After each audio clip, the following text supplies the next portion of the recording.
जय हिंद साथियों, कैसे हैं आप सभी।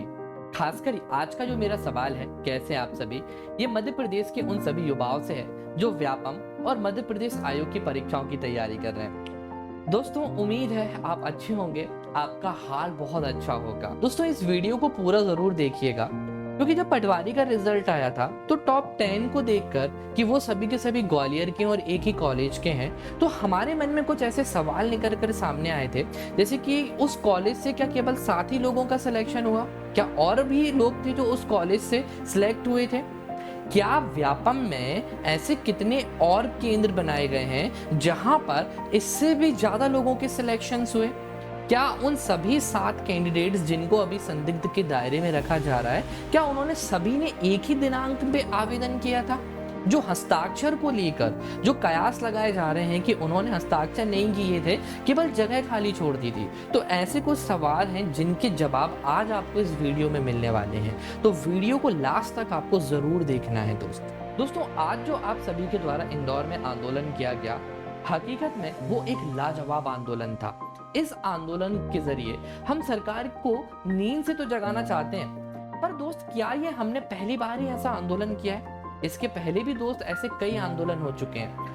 अगर आप पढ़े लिखे हैं, शिक्षित हैं, और शिक्षित होने के बाद भी अगर आपके पास नौकरी नहीं है ना, तो इस चमत्कार के लिए आपको सरकार को धन्यवाद देना चाहिए। तो कुछ आज इसी तरीके से इंदौर में इकट्ठे होकर हमने सरकार को धन्यवाद किया। अब देखना ये है कि इस धन्यवाद का बोझ सरकार अगले चुनाव तक लेकर जा सकती है या नहीं जा सकती है।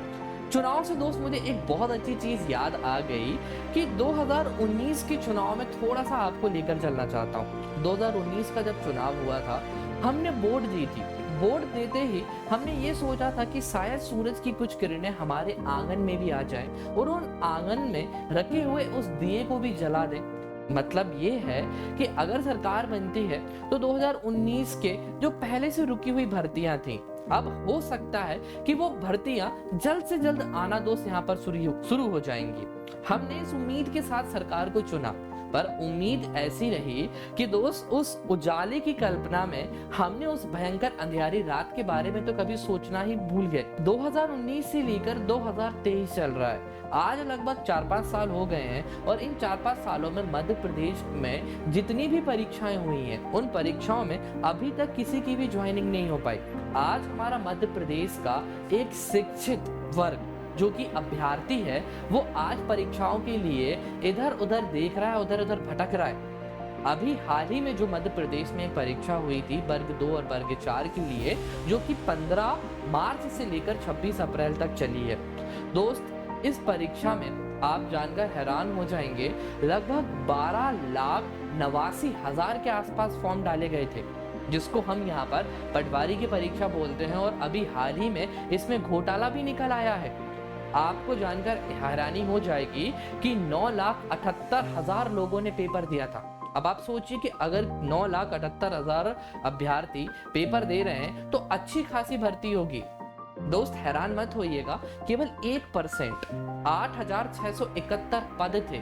जो अभी हाल ही में पटवारी का रिजल्ट आया है, ये काफी चर्चाओं में है, और चर्चाओं में क्यों भी ना रहे दोस्त। अभी जो टॉप 10 की जो लिस्ट यहाँ पर निकली है, पिछले 4-5 दिनों से आप देख रहे होंगे कि इस टॉप 10 में लगभग 7 कैंडिडेट्स ऐसे हैं जो ग्वालियर से हैं, और इसके साथ साथ वो सातों के सातों ने एक ही कॉलेज में दोस्त बैठकर पेपर दिया था, और वो कॉलेज भी किसका था? भाजपा के विधायक का था।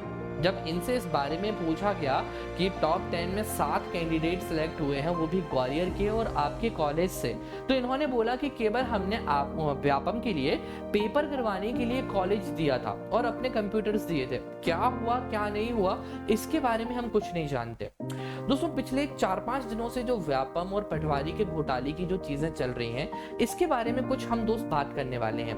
कुछ ऐसे सवाल जो इस रिजल्ट के बाद निकल कर सामने आते हैं, और अभी जो व्यापम ने उन सवालों के जवाब दिए हैं, एक एक करके उन सभी सवालों के बारे में हम बात करेंगे, और उनके जवाब जो व्यापम ने दिए हैं उनके बारे में हम देखेंगे। तो दोस्त, पहला सवाल ये निकल कर सामने आता है कि एनआरआई कॉलेज में हमने तो ऑलरेडी देख लिया कि 7 लोग तो टॉप 10 की लिस्ट में आ गए। ऐसे और कितने अभ्यर्थी हैं जिनका चयन उस कॉलेज से हुआ? तो व्यापम ने अभी हाल ही में बड़ी शालीनता के साथ दोस्त यहाँ पर उत्तर दिया है कि टोटल 114 अभ्यर्थी हैं जिनका चयन एनआरआई कॉलेज से यहाँ पर हुआ है, और अगर हम भर्ती के अनुपात में देखें तो 1.42 है। फिर व्यापम ने आगे भी दोस्त यहाँ पर ये बोला है कि कुछ ऐसे और भी सेंटर थे। आपको बता देता हूँ कि 70 पालियों में दोस्त ये पेपर हुआ था, और व्यापम ने मध्य प्रदेश के 78 कॉलेजों का यहाँ पर चयन किया था जहाँ पर उन्होंने इस परीक्षा को संचालित करवाया था। तो उन्होंने बोला कि एनआरआई कॉलेज से तो केवल 114 अभ्यर्थी हुए, बल्कि कुछ और भी ऐसे सेंटर्स हैं जहां पर 321 अभ्यर्थियों का भी चयन किया गया है, और कहीं से तो केवल 29 अभ्यर्थी ही चयन हुए हैं। तो आप ऐसा नहीं कह सकते कि एनआरआई कॉलेज से ही टॉप 10 में 7 आए हैं, यहाँ पर हमने 114 लोगों को सिलेक्ट किया गया है।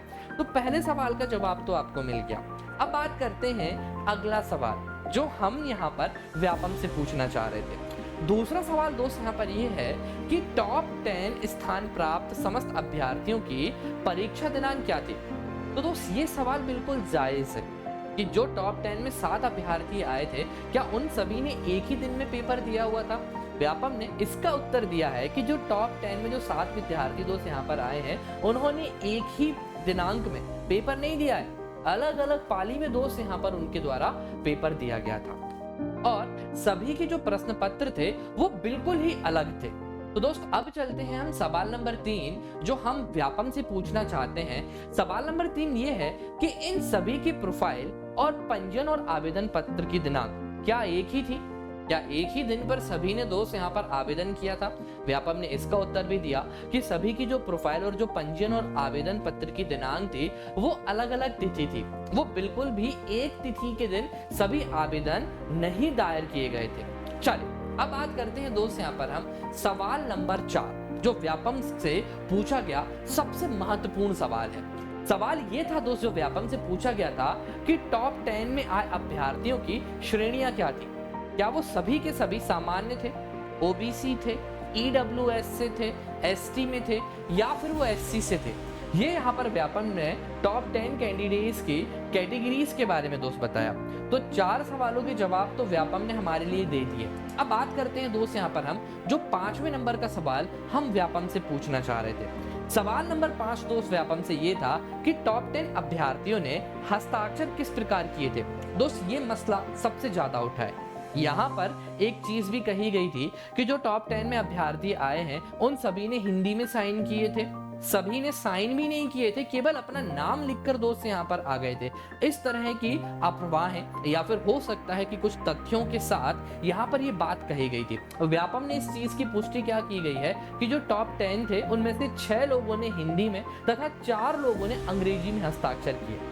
मतलब आप देख रहे हैं कि जिस तरीके के सवाल हम व्यापम से पूछना चाह रहे थे, सरकार से पूछना चाह रहे थे, उन सभी के उत्तर अब यहाँ पर व्यापम ने दे दिए। अब बात करते हैं व्यापम से आखिरी सवाल 6वें नंबर का सवाल दोस्त यहाँ पर यह था जो व्यापम से पूछा गया था कि क्या सभी टॉप 10 को सामान्य अंग्रेजी के सेक्शन में एक ही तरह के अंक प्राप्त हुए। इसका जवाब भी व्यापम ने वही शालीनता के साथ इस सवाल को नकारते हुए अपना उत्तर दोस्त यहाँ पर दे दिया कि इन सभी को सामान्य अंग्रेजी सेक्शन में 1 से नंबर नहीं मिले हैं।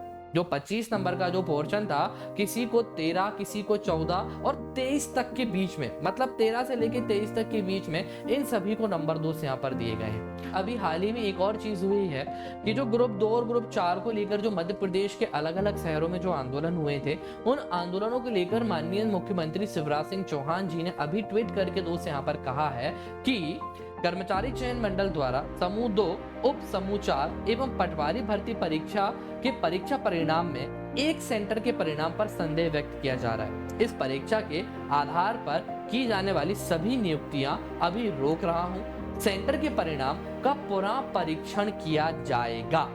तो दोस्तों एक बात बताइए, आप 2019 से लेकर अभी 2023 चल रहा है, लगभग फिर से 5 साल हो चुके हैं, फिर से चुनाव का समय आ चुका है, और अभी फिर से हम यहाँ पर जिसकी उम्मीद थी कि पटवारी की भर्तियां यहाँ पर आ जाएंगी, हो सकता है कि यहाँ पर इन सभी को ज्वाइनिंग मिल जाए, तो फिर से दोस्त एक हमारे सपनों के ऊपर फिर से पानी फेर दिया गया। तो दोस्त बहुत जल्द चुनाव आने वाला है, और इस चुनाव में जो भी नतीजे होंगे उनका फैसला आप सभी को दोस्त लेना है।